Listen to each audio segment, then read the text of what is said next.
Capítulo 9. Cuando tomaba el desayuno a la mañana siguiente, Basil Hallward fue introducido en la habitación. «Me alegro mucho de haberte encontrado, Dorian», dijo en tono grave. «Pasé a verte anoche y me dijeron que estabas en la ópera. Evidentemente sabía que era imposible, pero siento que no dejases una nota diciendo dónde habías ido realmente. He pasado una noche horrorosa, temiendo casi que a una tragedia le sucediese otra. Creo que podrías haberme mandado un telegrama cuando te enteraste de lo ocurrido. Lo leí casi por casualidad en la última edición del Globe que cogí en el club. Vine aquí inmediatamente y me sentí desconsolado al no encontrarte. No podría decirte hasta qué punto me ha destrozado el corazón todo esto. Sé cuánto debes estar sufriendo, pero ¿dónde estabas? ¿Fuiste a ver a la madre de la muchacha? Por un momento pensé en seguirte hasta allí.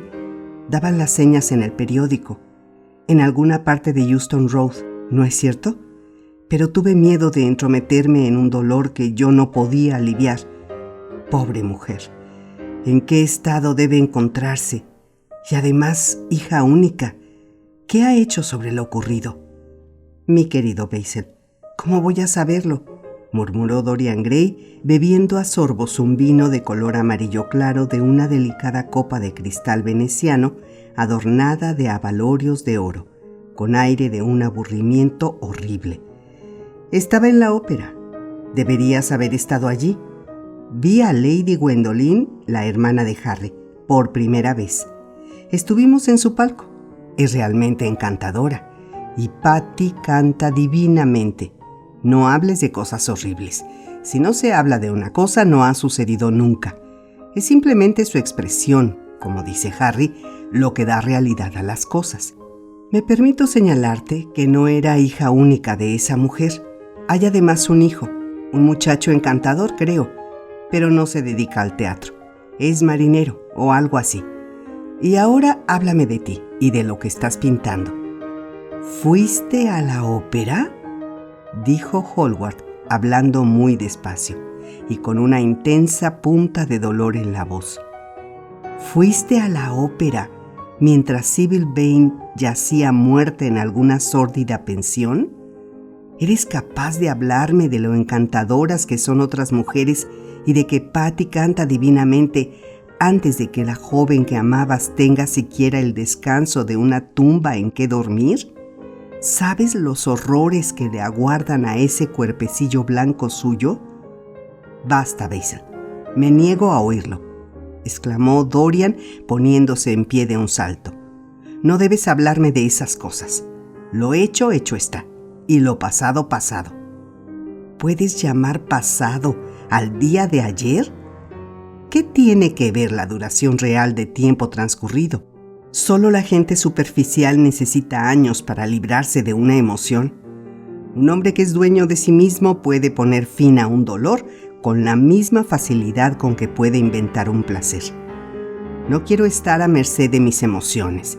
Quiero utilizarlas, disfrutarlas, dominarlas. Dorian, eso es horrible. Algo te ha cambiado por completo. Pareces exactamente el mismo muchacho maravilloso que día tras día solía venir a mi estudio a posar para su cuadro. Pero entonces eras sencillo, natural y afectuoso. Eras la criatura menos caprichosa del mundo. Ahora no sé qué te ha ocurrido. Hablas como si no tuvieses corazón ni piedad.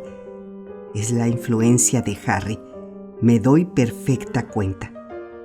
El joven se puso colorado y dirigiéndose a la ventana miró unos instantes el jardín verde, iluminado y lleno de sol. Le debo mucho a Harry, Basil, dijo al fin.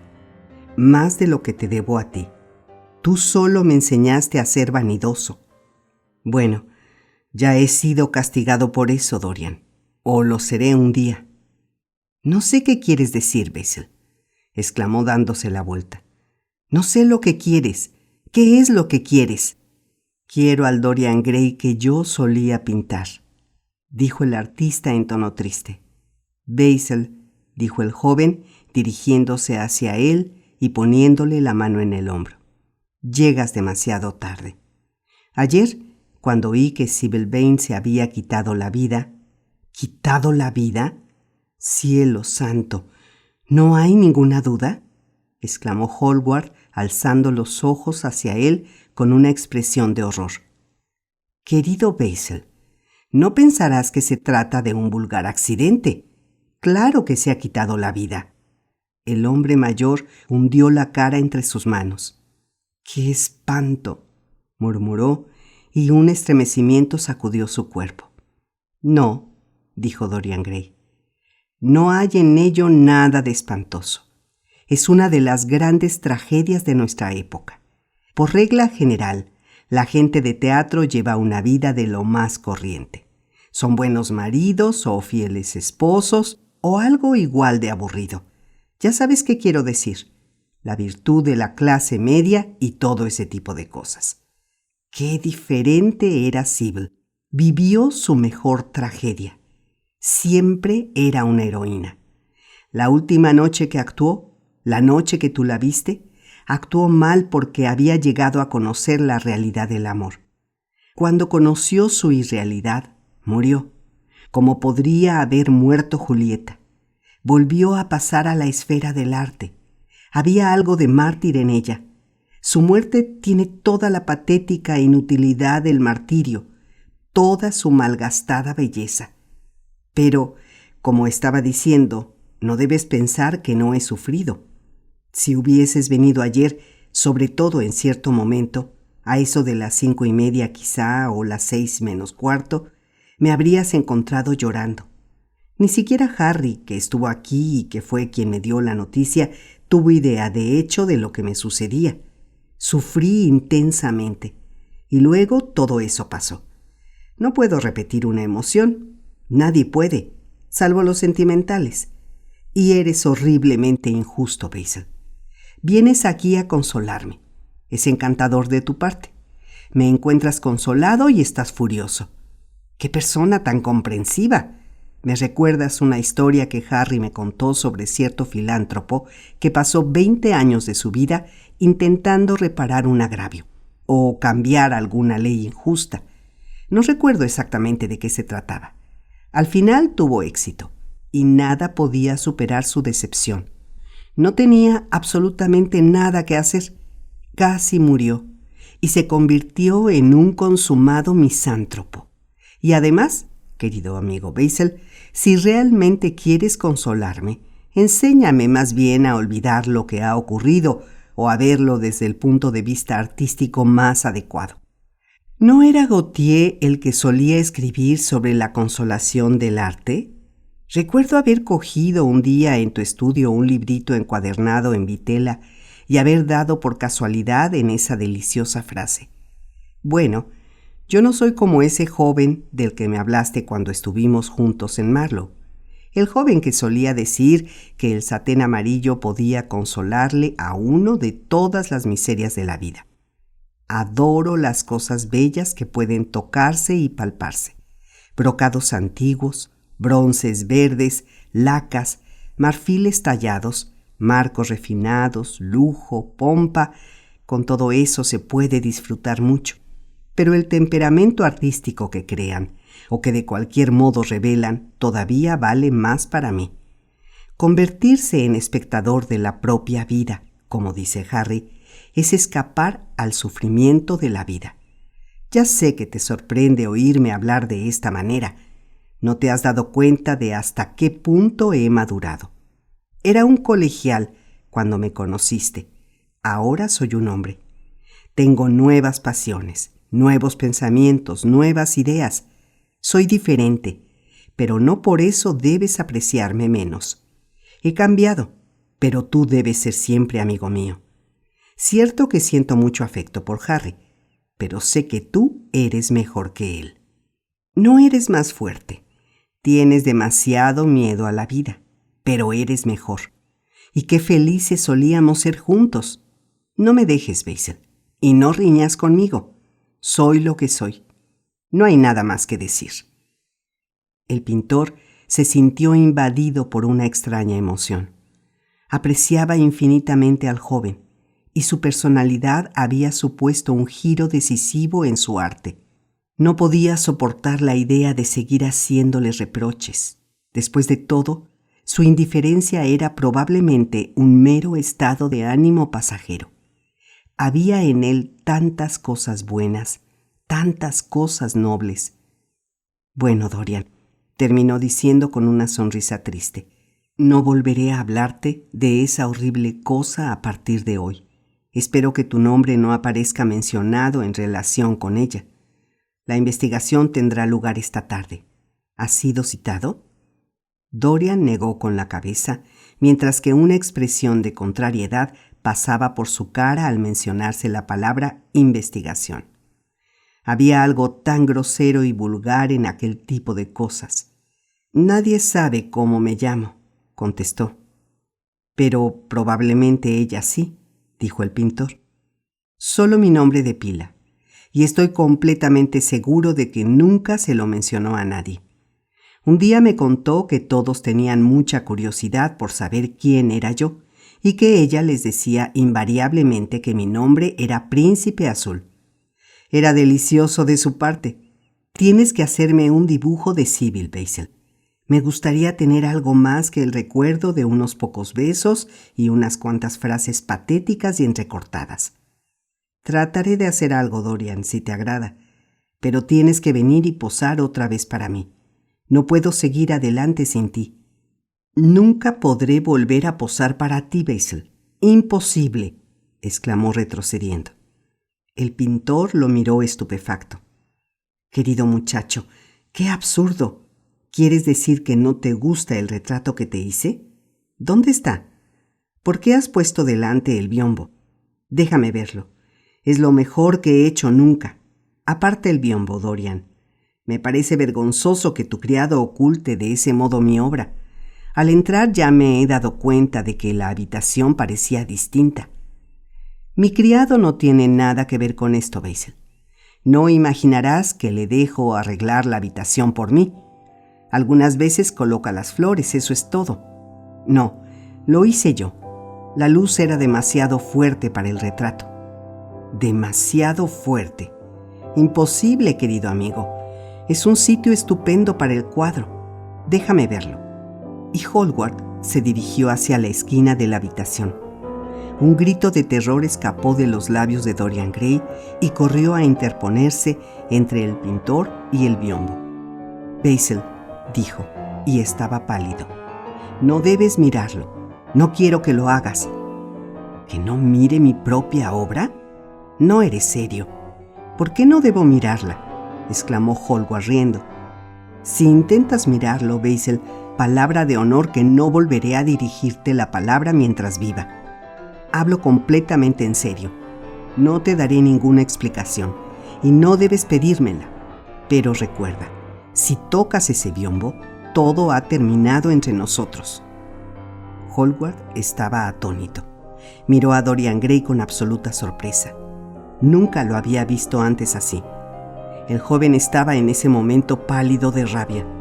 Tenía las manos crispadas y las pupilas de sus ojos eran como discos de fuego azul. Estaba temblando de pies a cabeza. Dorian, ni una palabra. ¿Pero qué ocurre?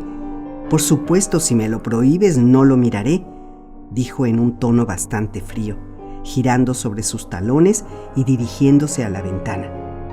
¿Pero no te parece bastante ridículo que yo no pueda ver mi propia obra, sobre todo cuando voy a exponerla en París en otoño? Probablemente tendré que darle otra mano de barniz antes, y algún día tendré que verla. ¿Por qué no hoy? ¿Exponerla?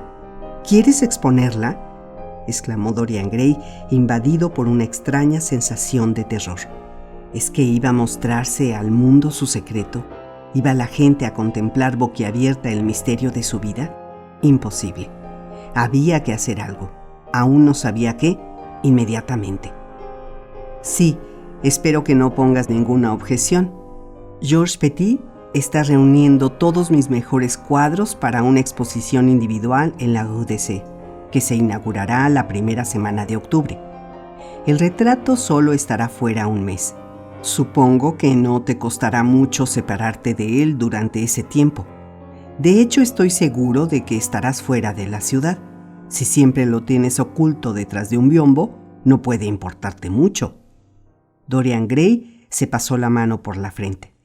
Había en ella gotas de sudor. Se sentía al borde de un peligro horrible. «Hace un mes me dijiste que no lo expondrías nunca», exclamó. «¿Por qué has cambiado de opinión? Eres como esas personas que se las dan de coherentes y tienen tantos caprichos como los demás. La única diferencia es que sus caprichos no tienen sentido. No puedes haberlo olvidado. Me aseguraste con la mayor solemnidad que nada en el mundo te induciría a enviarlo a una exposición. Y a Harry le dijiste exactamente lo mismo». De pronto se interrumpió y un destello luminoso cruzó sus ojos. Recordó que, cierto día, Lord Henry le había dicho medio en serio, medio en broma: «Si quieres pasar un cuarto de hora insólito, consigue de Basil que te diga por qué no quiere exponer su cuadro. Me ha contado el motivo y para mí ha sido una revelación». Sí, quizá Basil también tenía su secreto. Haría la prueba de preguntarle. «Basil», dijo yendo a su lado y mirándole directamente a los ojos, «cada uno de nosotros tiene un secreto. Permíteme conocer el tuyo y yo te contaré el mío. ¿Por qué razón te negaste a exponer el cuadro?» El pintor no pudo dejar de estremecerse. «Si te lo dijese, Dorian, quizá me apreciases menos, y desde luego te reirías de mí. Y no puedo soportar ni una cosa ni otra. Si deseas que no vuelva a mirar tu cuadro, me doy por satisfecho. Siempre tengo la posibilidad de mirarte. Si deseas que la mejor obra que nunca he hecho se oculte al mundo, me doy por satisfecho. Aprecio más tu amistad que cualquier fama o gloria». «No, Basil, tienes que decírmelo», insistió Dorian Gray. «Creo que tengo derecho a saberlo». La sensación de terror había desaparecido y la curiosidad había ocupado su sitio. Estaba decidido a descubrir el misterio de Basil Hallward. «Sentémonos, Dorian», dijo el pintor, que parecía alterado. «Sentémonos y contéstame una sola pregunta. ¿Has observado algo curioso en el cuadro? Algo que probablemente al principio no te llamó la atención, pero que de repente se te reveló?» «Basil», exclamó el joven, agarrando firmemente los brazos de su sillón con manos temblorosas y mirándole con unos ojos extraviados y asustados. «Ya veo que sí. No digas nada. Espera a que oigas lo que tengo que decir».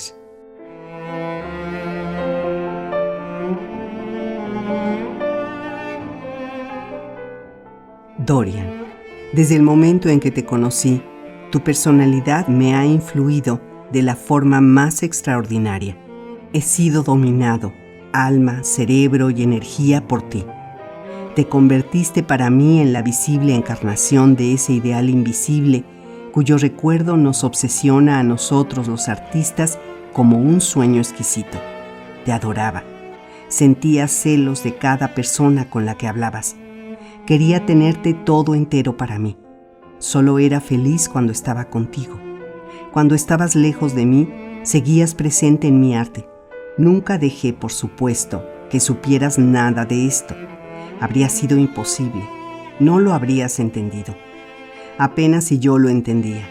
Solo sabía que había visto la perfección cara a cara y que el mundo se había vuelto maravilloso a mis ojos. Demasiado maravilloso, quizá, porque en estas adoraciones locas hay un peligro, el peligro de perderlas, no menor que el peligro de conservarlas. Pasaron semanas y semanas y yo me obsesionaba cada vez más contigo. Luego ocurrió algo nuevo. Te había dibujado como Paris con una armadura primorosa y como Adonis con capa de cazador y bruñida lanza de jabalíes, coronado con pesadas flores de loto. Te había sentado en la proa de la barca de Adriano mirando la otra orilla del verde y turbio Nilo. Te habías inclinado sobre el estanque inmóvil en algún bosque griego y habías visto en la callada plata del agua la maravilla de tu propio rostro. Y todo había sido como debe ser el arte, inconsciente, ideal y remoto. Un día fatídico pienso a veces, decidí pintar un maravilloso retrato tuyo tal como eres en realidad, no con ropajes de épocas remotas, sino con tu propia ropa y en tu propio tiempo. ¿Fue el realismo del método o la simple maravilla de tu propia personalidad que se me presentó directamente, sin neblina ni velo? No sabría decirlo, pero sé que a medida que trabajaba en él, cada capa y película de color me parecía revelar mi secreto. Tuve miedo a que otros descubrieran mi idolatría. Sentí, Dorian, que había dicho demasiado, que había puesto en él demasiado de mí mismo. Fue entonces cuando decidí no permitir nunca que el cuadro fuese expuesto. A ti te molestó un poco, pero entonces no te dabas cuenta de todo lo que significaba para mí. Harry, a quien le hablé de ello, se burló de mí, pero no me importaba. Cuando el cuadro estuvo terminado y me senté a solas frente a él, sentí que hacía bien. Bueno, al cabo de unos días el cuadro abandonó mi estudio y en cuanto me hube librado de la intolerante fascinación de su presencia, me pareció que había sido una estupidez imaginar que había visto algo en él, salvo que tú eras extremadamente atractivo y que yo era capaz de pintar. Todavía hoy no puedo por menos pensar que es un error creer que la pasión sentida por el Creador se muestra efectivamente en la obra creada. El arte siempre es más abstracto de lo que imaginamos. La forma y el color nos hablan de formas y colores. Eso es todo. Tengo a menudo la sensación de que el arte oculta al artista mucho más por completo de lo que lo revela. Por eso, cuando recibí esa invitación de París, decidí hacer de tu retrato el principal motivo de mi exposición. Nunca se me ocurrió que te negaras. Ahora veo que tenías razón. El cuadro no se puede mostrar. No tienes que enojarte conmigo, Dorian, por lo que te he contado. Como una vez le dije a Harry, estás hecho para ser adorado. Dorian Gray respiró hondo. El color volvió a sus mejillas y sobre sus labios jugueteó una sonrisa. Había pasado el peligro. Por ahora estaba a salvo. Sin embargo, no podía dejar de sentir una compasión infinita por el pintor que acababa de hacerle aquella extraña confesión, y se preguntó si alguna vez podría llegar él a estar tan dominado por la personalidad de un amigo. Lord Henry tenía el encanto de ser muy peligroso, pero nada más. Era demasiado inteligente y demasiado cínico para que alguien pudiera sentir un cariño real por él. ¿Habría alguna vez alguien que lo llenase a él con una idolatría tan extraña? ¿Era esa una de las cosas que le reservaba la vida?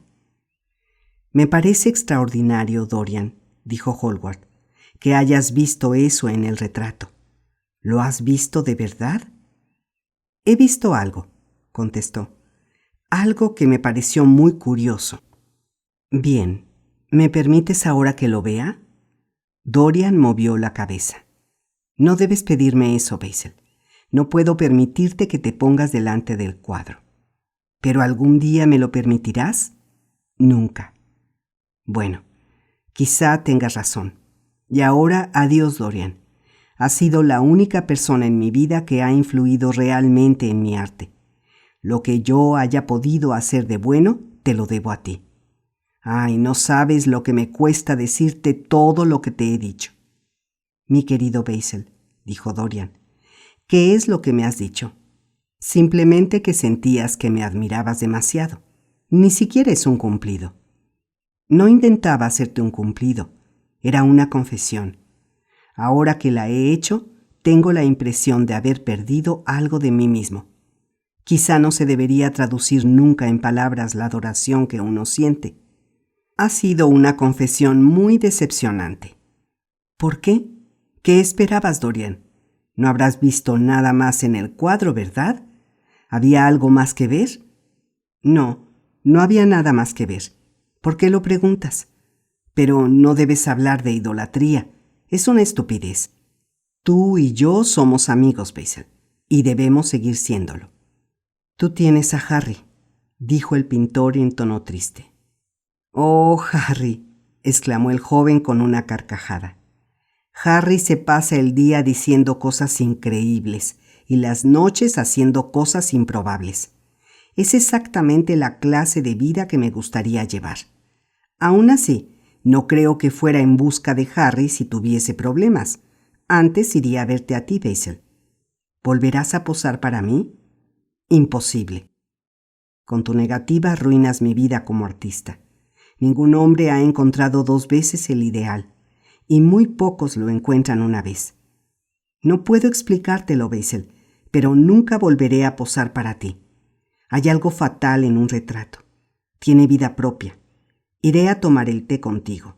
Será igual de agradable. Me temo que sea más agradable para ti, murmuró Hallward en tono pesaroso. Y ahora hasta la vista. Siento que no me dejes mirar el cuadro una vez más, pero ¿qué se le va a hacer? Comprendo muy bien lo que sientes. Al dejar Hallward la habitación, Dorian Gray no pudo evitar una sonrisa. Pobre Basil. Qué lejos estaba de saber la verdadera razón.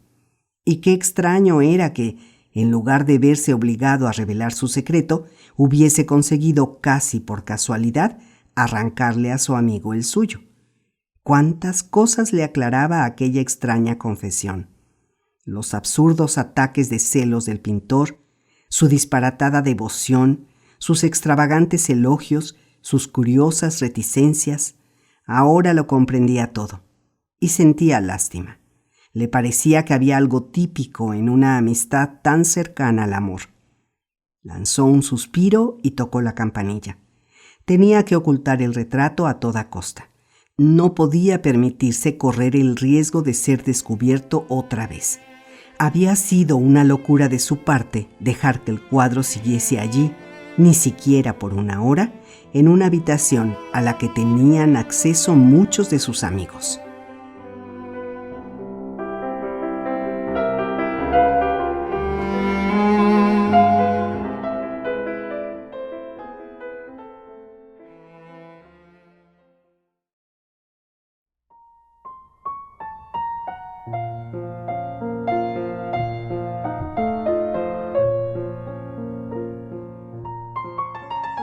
Capítulo 10.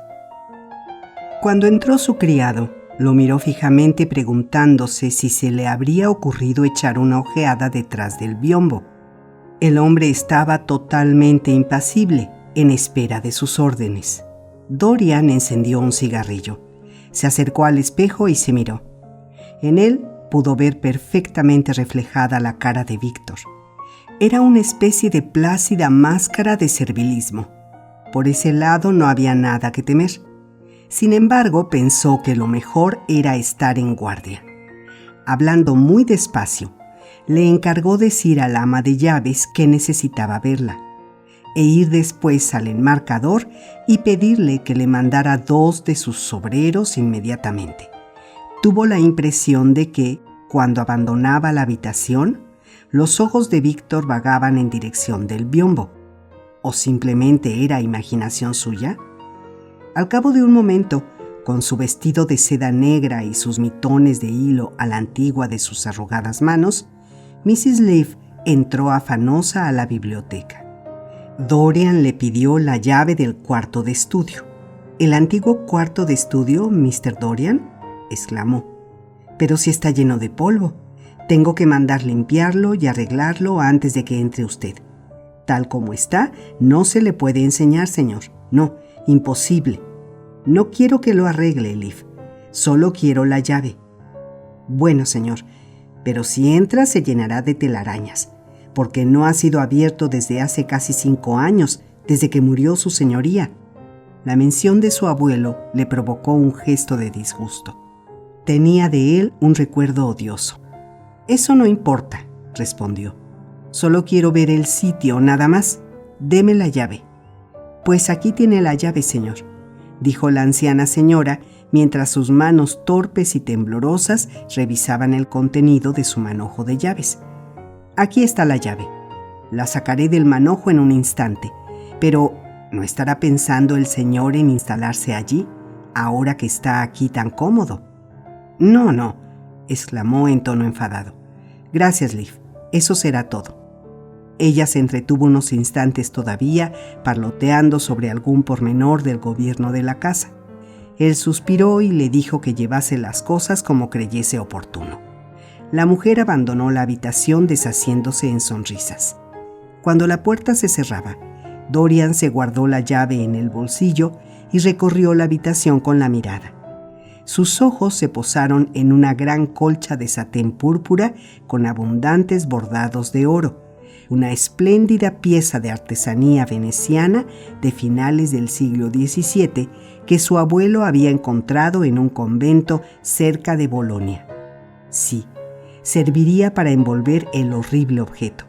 Quizá había sido utilizada a menudo como mortaja.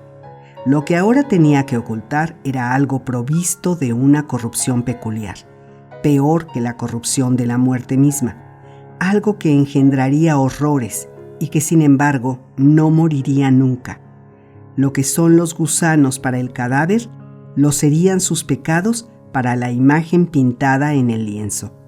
Echarían a perder su belleza y devorarían su gracia, la profanarían y la volverían infame. Y sin embargo, aquella cosa seguiría viviendo, siempre estaría viva. Se estremeció y durante un momento lamentó no haberle contado a Basil la verdadera razón por la que había querido esconder el retrato. Basil le hubiese ayudado a resistir la influencia de Lord Henry y la influencia todavía más venenosa derivada de su propio temperamento. En el amor que Basil sentía por él, ¿era realmente amor? No había nada que no fuese noble e intelectual.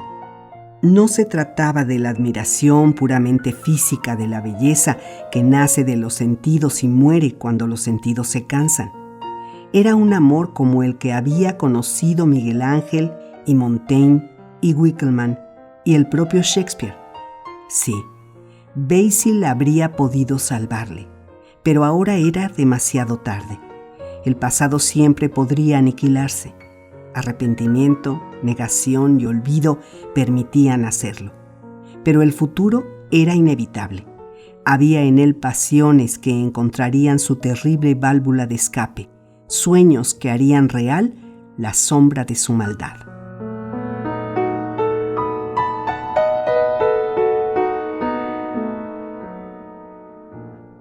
Retiró del diván la gran tela púrpura y oro que lo cubría y sosteniéndola en las manos pasó detrás del biombo. ¿Era más infame que antes el rostro pintado en el lienzo? Tuvo la impresión de que no había cambiado, y sin embargo había aumentado su aversión hacia él. Cabellos de oro, ojos azules y labios de un rojo rosáceo, todo estaba allí. Tan solo la expresión se había modificado. Era horrible en su crueldad. Comparados con lo que en él veía de censura y reprimenda, qué superficiales habían sido los reproches de Basil sobre Sybil Vane. Qué superficiales y qué anodinos. Desde el lienzo, su propia alma estaba mirándole y condenándolo. Por su rostro pasó una expresión de dolor y echó el suntuoso paño sobre el retrato. Cuando lo hacía, llamaron a la puerta. Pasó al otro lado del biombo en el momento en que entraba su criado. «Esas personas han llegado, monsieur». Comprendió que tenía que deshacerse de aquel hombre cuanto antes. No debía permitirle saber a dónde se había llevado el cuadro. Había en él algo taimado, y en sus ojos podían leerse el cálculo y la traición. Sentándose en el escritorio, garabateó una nota para Lord Henry, rogándole que le enviase algo que leer y rogándole que habían acordado verse esa misma noche a las 8:15. «Espera la respuesta», dijo entregándosela, «y haz pasar a esas personas». 2 o 3 minutos más tarde se oyó llamar de nuevo a la puerta, y Mr. Hubbard en persona, el célebre enmarcador de South Audley Street entró acompañado por un ayudante joven de aspecto un tanto tosco. Mr. Hubbard era un hombrecillo de tez colorada y patillas rojas, cuya admiración por el arte quedaba notablemente templada por la inveterada falta de dinero de la mayoría de los artistas que trataban con él. Por regla general, nunca salía de su tienda. Esperaba a que la gente fuese a visitarle, pero siempre hacía una excepción en favor de Dorian Gray. Había algo en Dorian que encantaba a todo el mundo. Solo verle era un placer. «¿Qué puedo hacer por usted, Mr. Gray?», le dijo frotando sus manos rollizas y cubiertas de pecas. «He pensado que sería hacerme a mí mismo un honor venir en persona. Precisamente acabo de adquirir un marco que es una hermosura, conseguido en una subasta, florentino antiguo. Creo que procede de Fonthill, maravillosamente adecuado para un tema religioso, Mr. Gray. No sabe cuánto lamento que se haya tomado la molestia de venir en persona, Mr. Hubbard. Pasaré desde luego por su tienda para echar una ojeada al marco, aunque en este momento no estoy muy interesado en la pintura religiosa. Por hoy solo quiero que me lleven un cuadro a la parte de arriba de la casa. Es muy pesado y por eso he pensado pedirle que me preste un par de operarios. No hay ningún problema, Mr. Gray. Estoy encantado de poder serle de alguna utilidad. ¿De qué obra se trata, señor?» «De esta», replicó Dorian, retirando el biombo. «¿Podrá moverla con lo que la cubre tal como está? No quiero que sufra ningún roce al subir las escaleras». «No habrá ninguna dificultad, señor», dijo el cordial enmarcador, empezando con la ayuda de su obrero a descolgar el cuadro de las largas cadenas de bronce de las que estaba suspendido. «¿Y ahora, dónde hay que llevarlo, Mr. Gray?» «Yo mismo le mostraré el camino, Mr. Hubbard, si tiene la amabilidad de seguirme. Aunque quizás sea mejor que vaya usted delante. Mucho me temo que es en la parte más alta de la casa. Subiremos por la escalera principal, que es más ancha». Mantuvo la puerta abierta y ellos pasaron al vestíbulo e iniciaron la ascensión. Debido al carácter recargado del marco, el cuadro era extremadamente voluminoso y de vez en cuando, a pesar de las obsequiosas protestas de Mr. Hubbard, a quien, como todos los verdaderos comerciantes, desagradaba cordialmente ver a un caballero hacer algo útil, Dorian les echó una mano para ayudarles. «Es bastante pesado de llevar, señor», dijo sin aliento el hombrecillo cuando llegaron al último rellano, y se secó la frente brillante de sudor. «Cuánto siento que sea tan pesado», murmuró Dorian mientras metía la llave en la cerradura de la puerta que daba a la estancia que guardaría para él el curioso secreto de su vida y ocultaría su alma a los ojos de los hombres.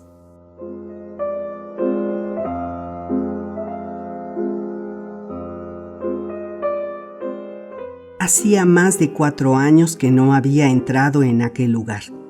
En realidad, desde la época en que lo había utilizado, primero como sala de juegos durante su infancia y luego como sala de estudio cuando se había hecho un poco mayor. Era una habitación grande, de buenas proporciones, construida especialmente por el desaparecido Lord Kelso para uso del pequeño nieto al que, por su extraño parecido con su madre, y también por otras razones, siempre había odiado y deseado mantener a distancia. Dorian tuvo la impresión de que había cambiado poco. Allí estaba el enorme casone italiano, con sus paneles cubiertos de pinturas fantásticas y sus deslustradas molduras doradas, en las que de niño se había escondido con tanta frecuencia.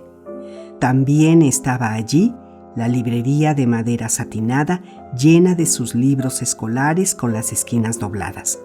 Detrás, en la pared, colgaba el mismo tapiz flamenco hecho jirones en el que un rey y una reina borrosos jugaban al ajedrez en un jardín mientras una compañía de halconeros pasaba a su lado, llevando pájaros encapuchados en sus muñecas enguantadas.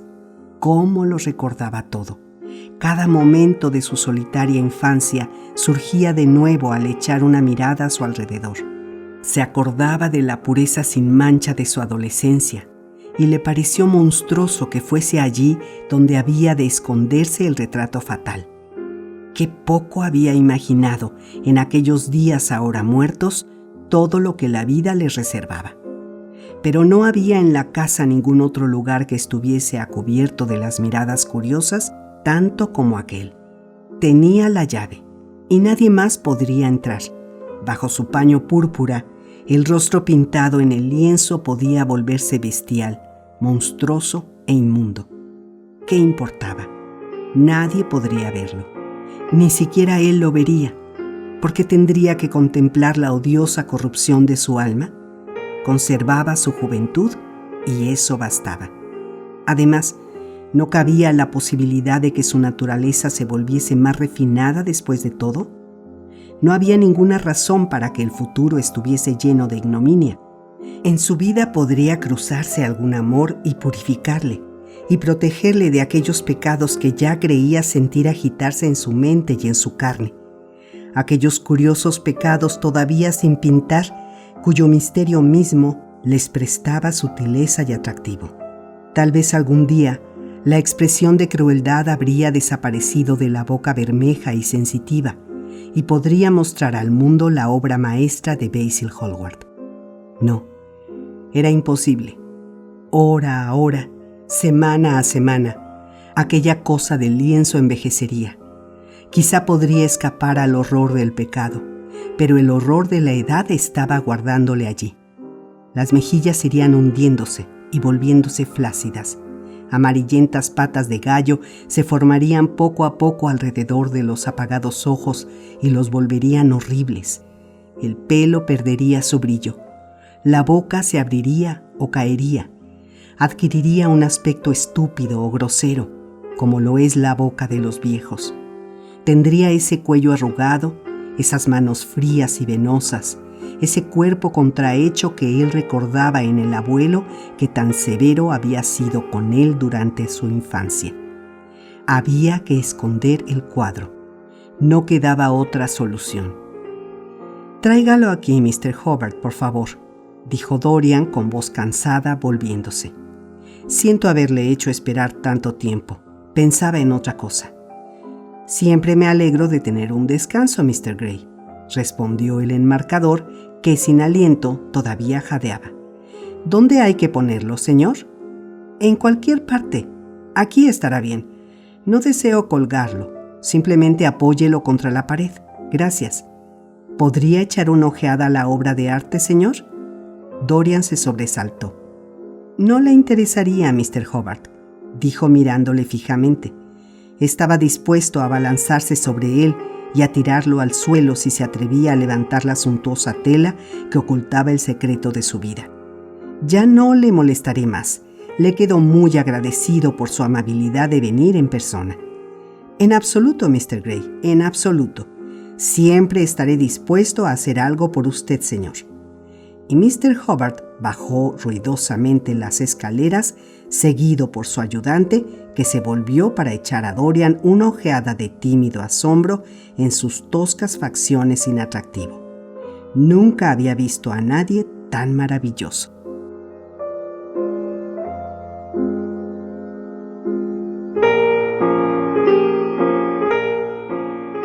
Cuando el ruido de sus pasos se hubo apagado, Dorian cerró la puerta y se guardó la llave en el bolsillo.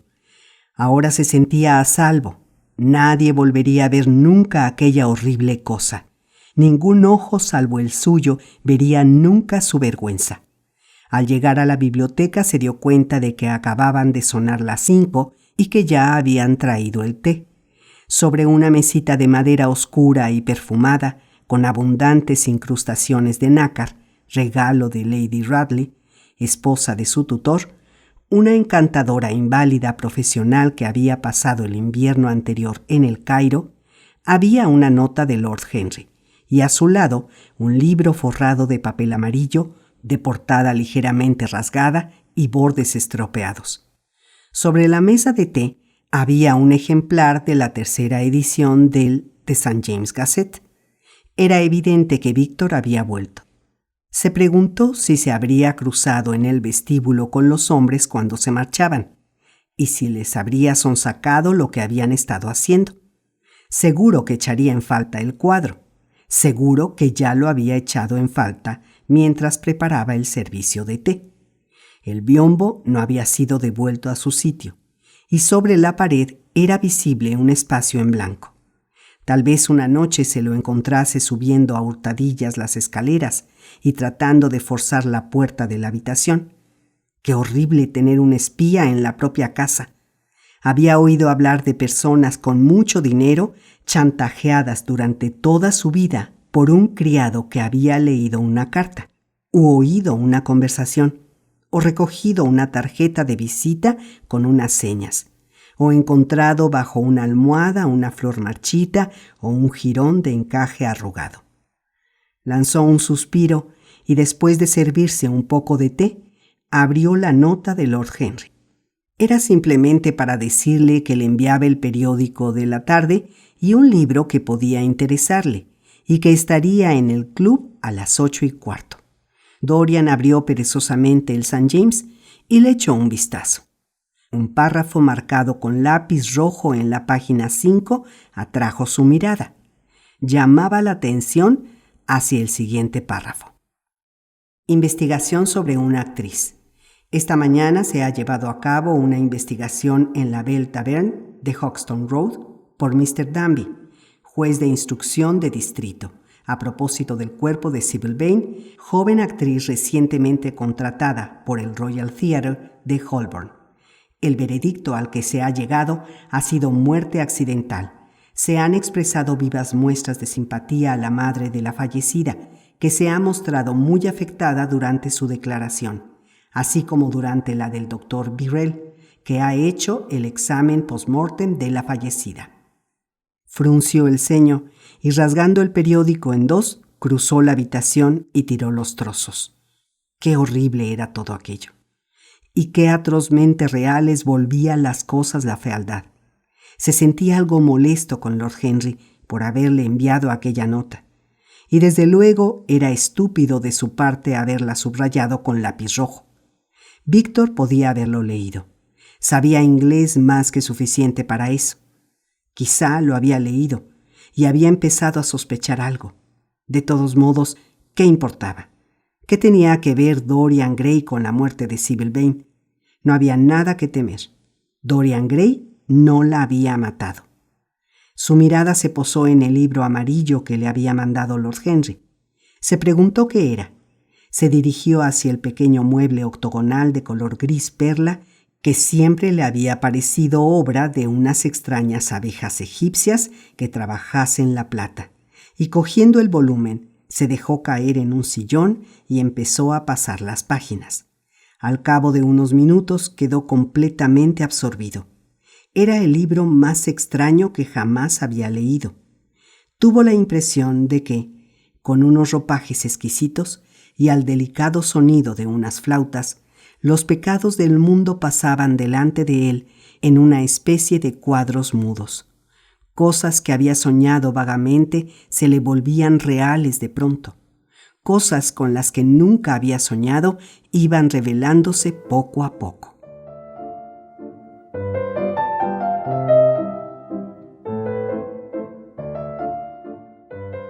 Se trataba de una novela sin intriga y de un solo personaje que, de hecho, era simplemente un estudio psicológico de cierto joven parisino que dedicaba su vida a tratar de realizar en pleno siglo XIX todas las pasiones y modos de pensamiento que habían pertenecido a todos los siglos excepto al suyo, y a resumir, por así decirlo, en sí mismo las distintas mentalidades por las que había pasado el espíritu del mundo y que amaba por su simple artificialidad esas renuncias a las que los hombres han dado erróneamente el nombre de virtud, de igual modo que esas rebeliones naturales que los prudentes todavía llaman pecados. El estilo en el que estaba escrito era ese estilo curiosamente preciosista, vívido y oscuro al mismo tiempo, lleno de argot y de arcaísmos, de expresiones técnicas y de rebuscadas paráfrasis, que caracteriza la obra de algunos de los mejores artistas de la escuela francesa de los simbolistas. Había en él metáforas tan monstruosas como orquídeas y colores igual de sutiles. La vida de los sentidos estaba descrita con el lenguaje de la filosofía mística. A veces resultaba difícil saber si estaba uno leyendo los éxtasis espirituales de algún santo medieval o las confesiones morbosas de un pecador moderno. Era un libro venenoso. Un denso olor a incienso parecía impregnar sus páginas y perturbar el cerebro. La simple cadencia de las frases, la sutil monotonía de su música, tan llena como estaba de complejos estribillos y movimientos refinadamente repetidos, produjeron en la mente del joven, cuando pasaba de capítulo en capítulo, una especie de ensoñación, una enfermedad del sueño que le hizo perder la conciencia de que el día iba menguando y la sombra subiendo. Sin una sola nube y rasgado por una estrella solitaria, un cielo de color verde cobre brillaba a través de los ventanales. Continuó leyendo a su luz mortecina hasta que no pudo seguir. Luego, después de que su ayuda de cámara le recordase varias veces lo tardío de la hora, se levantó y, pasando a la habitación contigua, dejó el libro sobre la mesilla florentina que había al lado de su cama y empezó a vestirse para la cena. Casi eran las 9 cuando llegó al club, donde encontró a Lord Henry sentado y solo en una estancia que por las mañanas se utilizaba como sala de estar, con aire muy aburrido. «Lo siento, Harry», exclamó, «pero en realidad la culpa ha sido tuya. El libro que me has enviado es tan fascinante que se me ha pasado el tiempo sin darme cuenta». «Sí, pensé que te gustaría», replicó su anfitrión levantándose de su asiento. «No he dicho que me guste, Harry. He dicho que me fascinaba. Hay una gran diferencia».